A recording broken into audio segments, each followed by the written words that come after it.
Hey y'all, hey, welcome back to the channel and welcome back to another car conversation.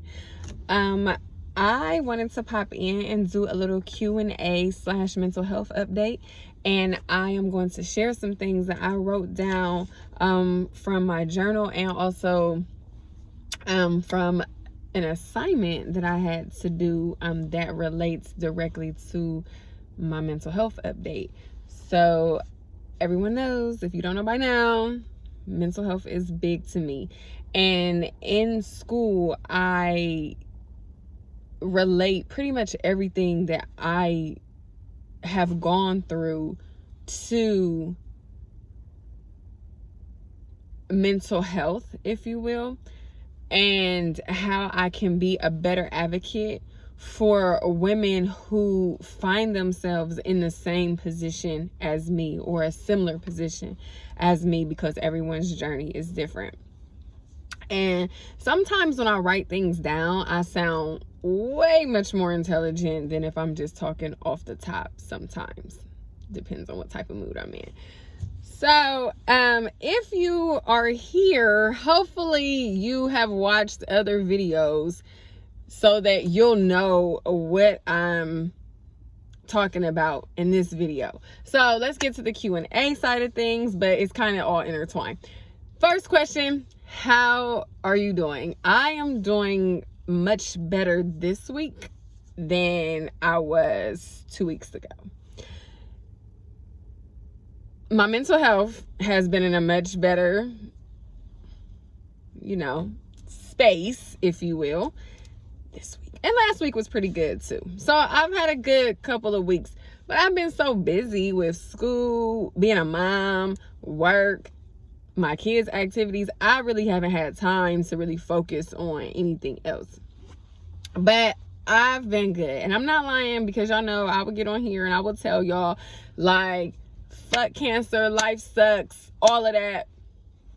But I'm good. And yes, I did say fuck cancer, because I'm 34 years old and I got big girl bills, and I feel like I deserve to say that.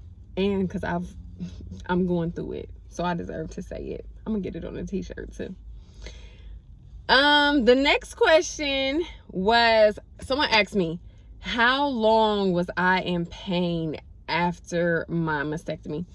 So I have a high threshold for pain. And so with that being said, I was only in pain for 3 days. Like, pain to where I felt like I really couldn't take it for 3 days. And so I was on my prescribed pain medication for those 3 days. And then after those 3 days, I just kind of used, Tylenol when I felt uncomfortable. And I slept a lot if I wasn't eating, sleeping, or watching Greenleaf. Yeah, so that's that. So not really the best person to ask that question, because my pain threshold was so high. But 3 days for me. And what I did after my pain meds was Tylenol.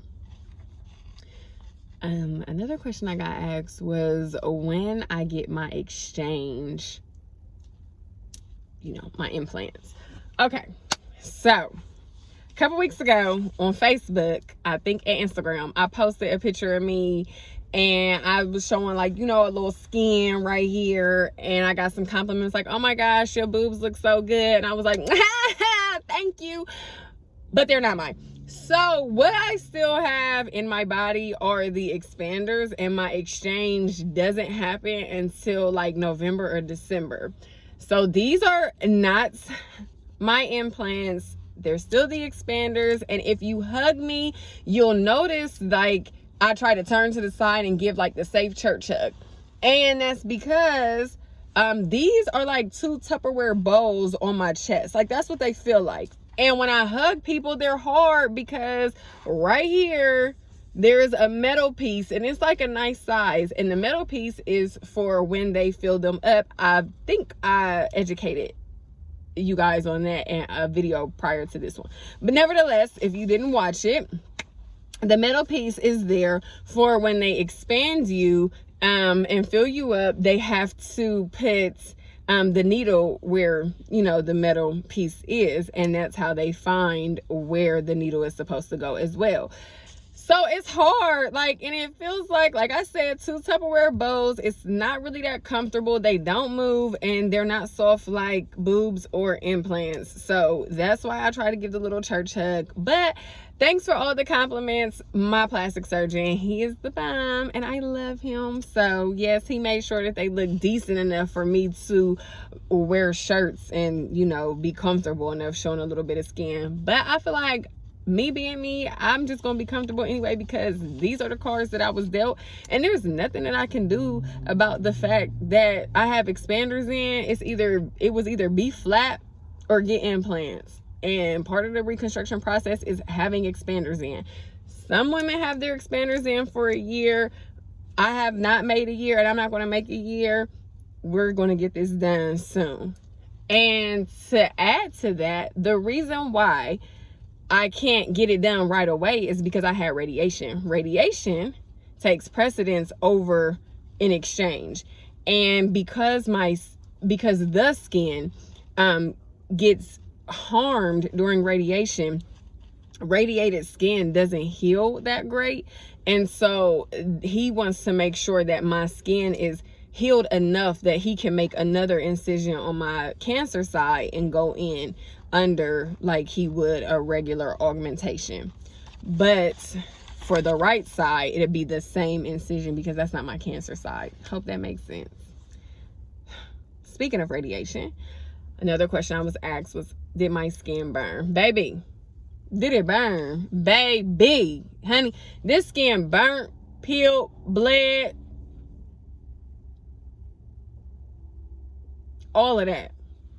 It burned bad. And I might include some pictures of what my skin looked like in the process of what it looked like after the 4th week to what it looks like now. And yes, I do have permanent burn marks, and no, I don't care, because again, these are the cards that I was dealt, and I have to just, you know, deal with what I've been dealt. And another question is,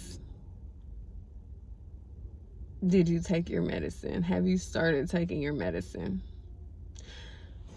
So if you watched my last video, I think, or the video before that, and let me tell y'all, I found out that people don't even be watching my videos, but they be sharing them and commenting on them on Facebook. Like, how you sharing something that you don't even watch? I could be on here talking a whole bunch of bull, spitting a whole bunch of bull, and you just out here sharing it, like, and you ain't even watch it. I love the shares and I love the comments, but I also love and prefer authenticity overall.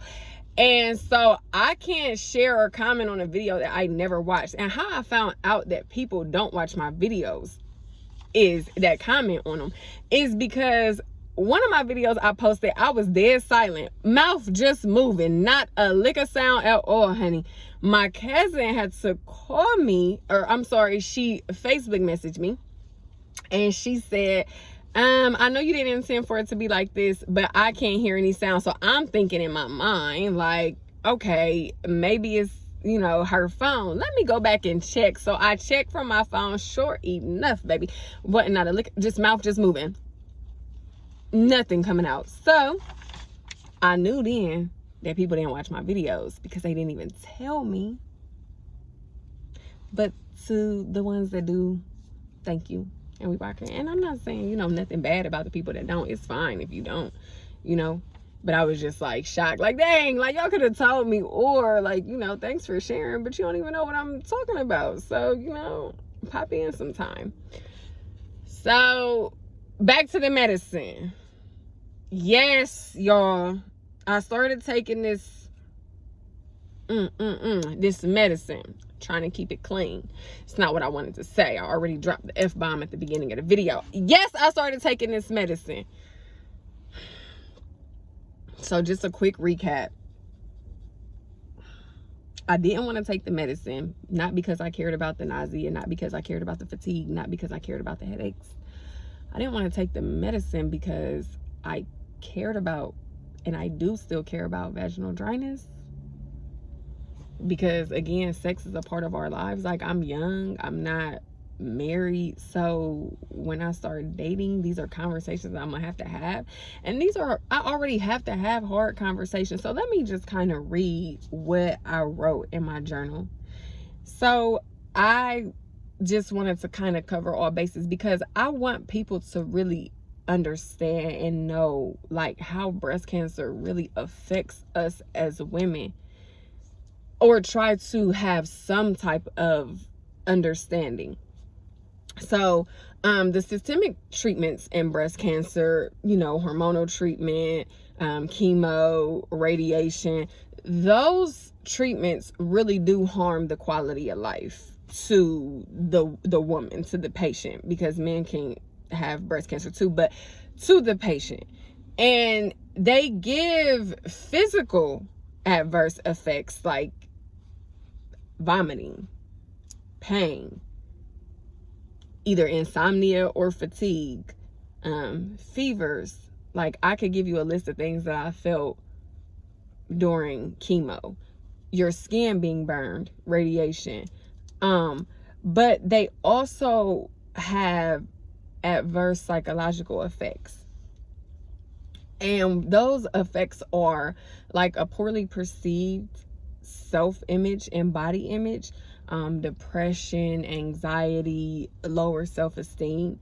And these problems don't just end abruptly when treatment is over. Treatment, and for me, treatment is an ongoing thing, because hormonal therapy / hormonal treatment, that's an ongoing thing for me, because I'll be taking an anastrozole for a while. I have to get these injections for a while. Like, this is almost lifelong. I have to get these infusions. I have to go to doctor's appointments. Like, I got 4 doctor's appointments on Friday. I scheduled those. Like, who does that? So these problems, they can persist long after treatment is complete.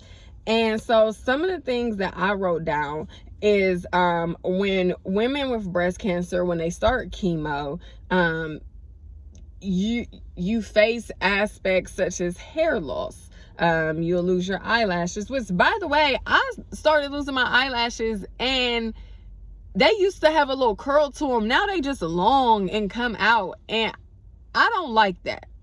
I know a person who never lost their eyelashes is probably watching this and saying, well, at least they grew back. At least you got eyelashes. I want the ones that I had when I was born. But here we are. You can have weight loss or weight gain. And these physical losses and changes, they produce cognitive, behavioral, and physical alterations, and emotional alterations. And so I said that they have the capacity to affect a woman's well-being as well as her self-esteem. And in my personal experiences and what I've gathered from my groups, many women, your self-esteem is almost based exclusively on the perception of your own body, right? And it doesn't have anything to do with men, at least not for me. It's just how I personally feel about me, like how T personally feels about T.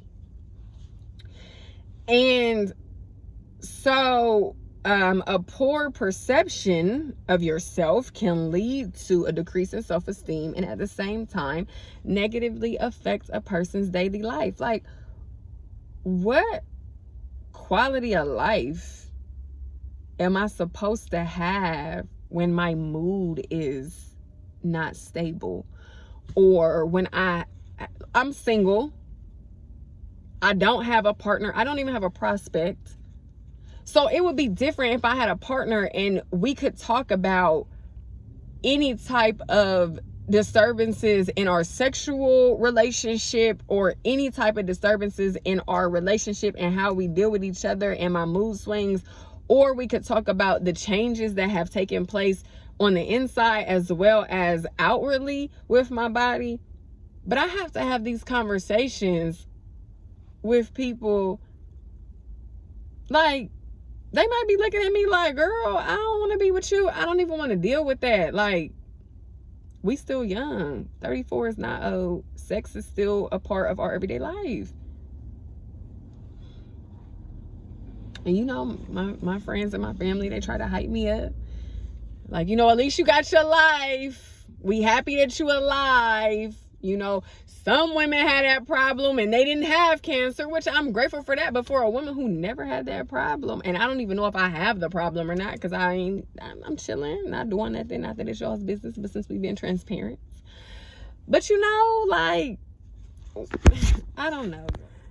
So either which way, I said that specifically among women with breast cancer, the most common psychological symptoms in the adaptation to the disease includes disturbance of mood, increased levels of distress, because you're always thinking about, is my cancer going to come back? Or if I have a drink, is that going to make my cancer come back? Or oh my gosh, if I don't take the anastrozole, what are the risks of my cancer coming back, even though I'm doing the injections, even though I'm doing the bone infusions? Like, it's stressful. A distorted body image.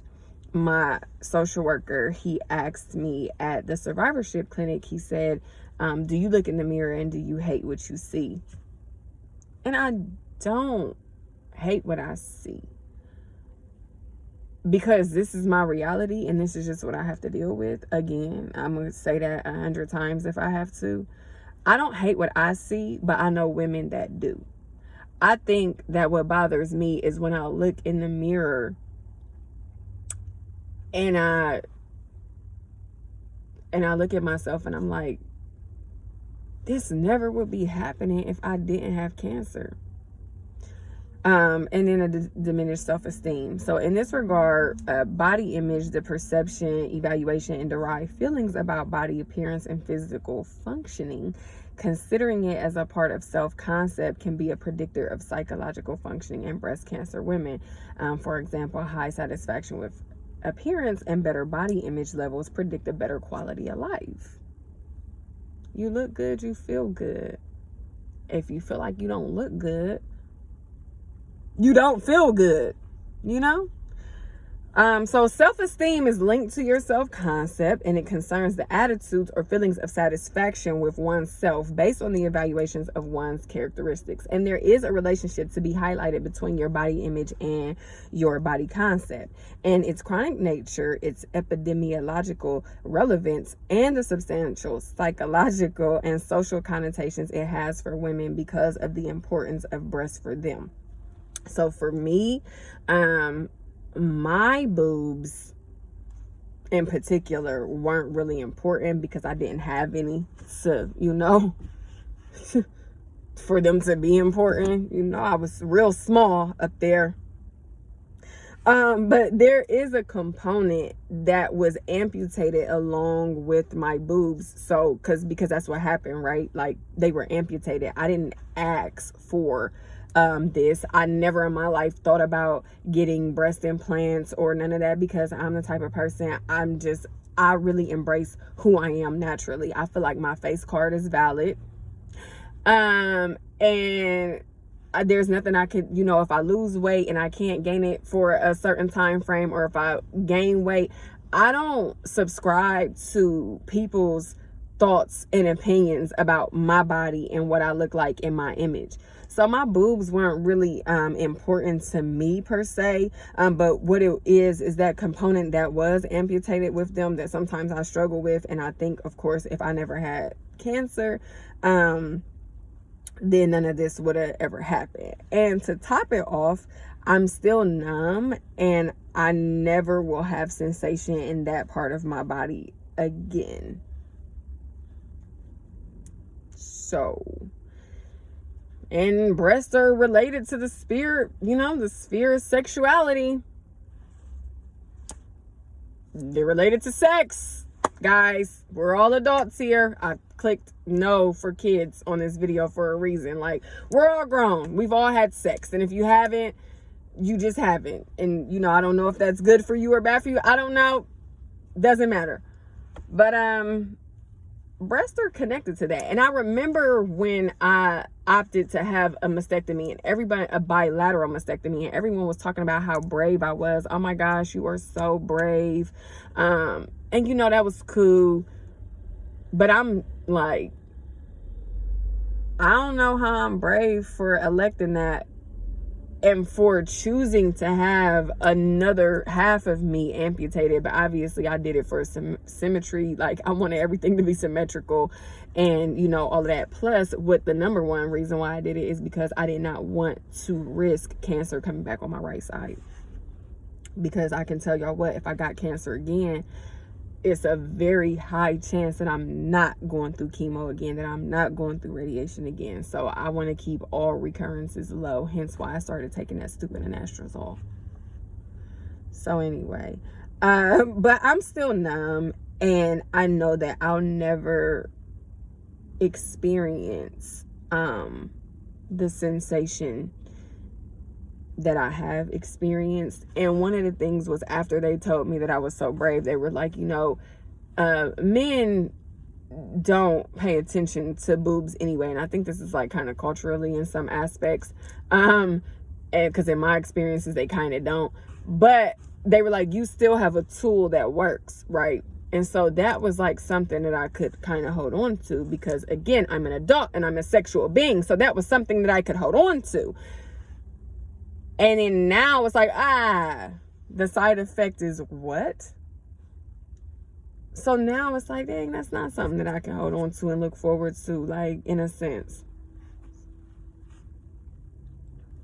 So I said another part of this importance lies in the association between women's breasts and the idea of femininity, dictated by social and cultural systems which stress the idea of beauty for women. For most women, breasts are one of the elements that define them as such, and the loss of this would mean the forfeiture of their femininity, physical attractiveness, and motherhood. Like, I think, like, what if I wasn't a mom? What if I wanted to, like, breastfeed? And I don't feel any less of a woman because I don't have boobs. I think what does it for me is the sensational aspect, and the fact that I just will miss that completely. Like, I'll never have sensation there again. So I think that's kind of what does it for me. And I'm already a mom, so I didn't have to worry about that part. Like, I still feel like a woman. Plus, like, women are out here getting surgeries on their bodies for less.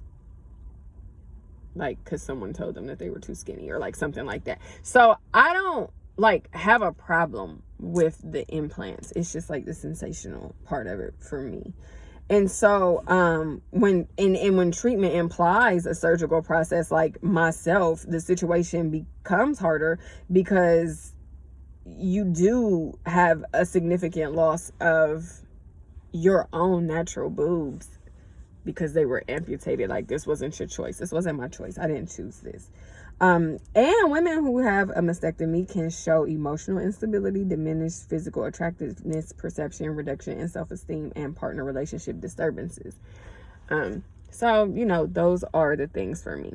And I guess, like, one of the things that made me just go ahead and just take the anastrozole was the support of my close family members and friends that knew my struggles with why I did not want to take the anastrozole, but also because my nurse at the survivorship clinic was like, yeah, I hate to break it to you, but the Zoladex injections that you get, they also cause that side effect. And I already had started getting the injections, so it was like, oh, well, if I already have the side effect, I may as well go ahead and take the dang on stupid anastrozole, you know. And sometimes I have to say that because sometimes I get in modes where I'm like, cancer is stupid. It's dumb that I even had to go through this. Like, ugh. So I will tell you guys, yes, I am doing fine this week. I was doing fine last week. But there are so many shifts in the human psyche when you go through what I'm going through and what I've gone through.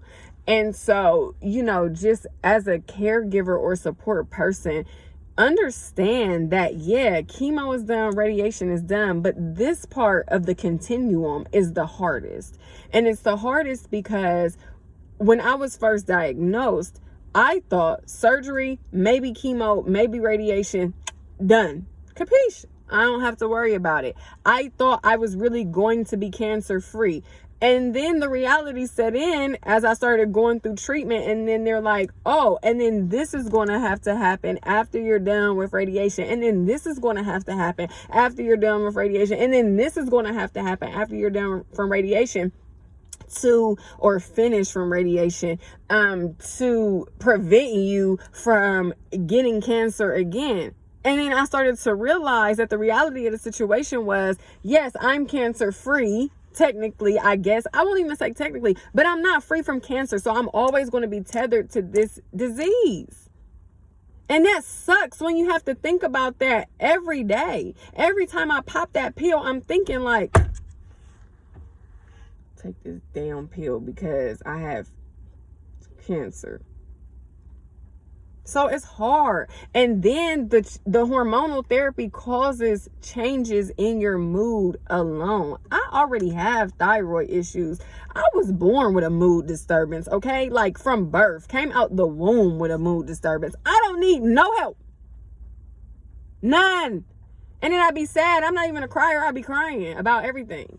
And then these hot flashes, honey, these hot flashes can go straight on to hell. I can tell you that right now, because I'm real sick and tired of trying to get dressed and then getting dressed in front of the fan, and then I end up with a cold because I didn't have to stand in front of the fan. I'm sweating right now, and it's not even hot in the car. I'm just hot. So then as a result of that, I got to be on vitamin E, vitamin C, vitamin D. I don't even know. Vitamin E, vitamin D, primrose oil, calcium. But I'm fine, y'all. I really am. I'm good this week, last week. Hopefully the trend will continue, you know. And I try to stay positive. And, you know, I still would not wish this on anyone. And I still would rather me carry this on my mental than anyone else.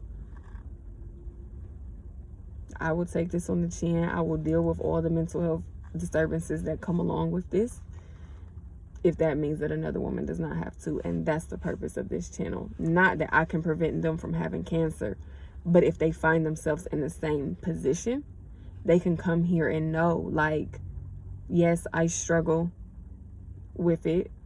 Yes, I have highs and I have lows. And a lot of what I come to realize is that a lot of my positivity was twofold, because I'm not fake. So if I'm not feeling positive, I'm not feeling positive. Okay? I'm not fake. I don't lie about that thing. But when you are first diagnosed and you have your surgery and your chemo and your radiation, you're in crisis mode. So you like, man, I'm about to stay positive because I'm gonna beat this. I got this. Like, it is what it is. My number got called. I got breast cancer. I'm about to get through chemo. I'm about to get through radiation. I'm about to get through this surgery. I'm about to kick cancer's whole entire ass for touching my boobs. Like, who told you to touch me? Keep your hands to yourself. Somebody tried to touch me before, and keep your hands to yourself, right? But then when you get out of crisis mode and the smoke clears, and you realizing that even though cancer touched you, and yeah, you might have kicked its ass, but it's still going to be around and it's still going to be in your story, that really messes with your mental. So a lot of my positivity really was being driven by the fact that I was in crisis mode and I didn't even know it. So now, because I refuse to suffer mentally, I gotta hype myself up every day. You really can do this. My intrinsic motivation is strong, but it's the extrinsic motivation from the village. When I was telling them why I didn't want to take that anastrozole, y'all, they wanted to have my whole entire head. And they really encouraged me. And we can't take nothing serious, so it was a lot of laughs. And it was a lot of, I dealt with females that they didn't have cancer, and they just, we know what it is, but you know, it was a lot of laughs, and you know, and it made me feel okay eventually, Because at first I was like, forget what y'all talking about, I don't care. But nevertheless, I've ran over my little time with you guys. I didn't want to really be that long, but I really want to try to get this. And I haven't had a lengthy conversation with y'all in a while. So, as always, thank y'all for rocking with me. Someone told me to keep documenting, so I am going to operate in obedience. But thank y'all for rocking with me. And thank y'all for watching the channel, as always. And remember, be kind to yourself. Be kind to others. We are forever, 5 ever. T strong, y'all. I'll see y'all later.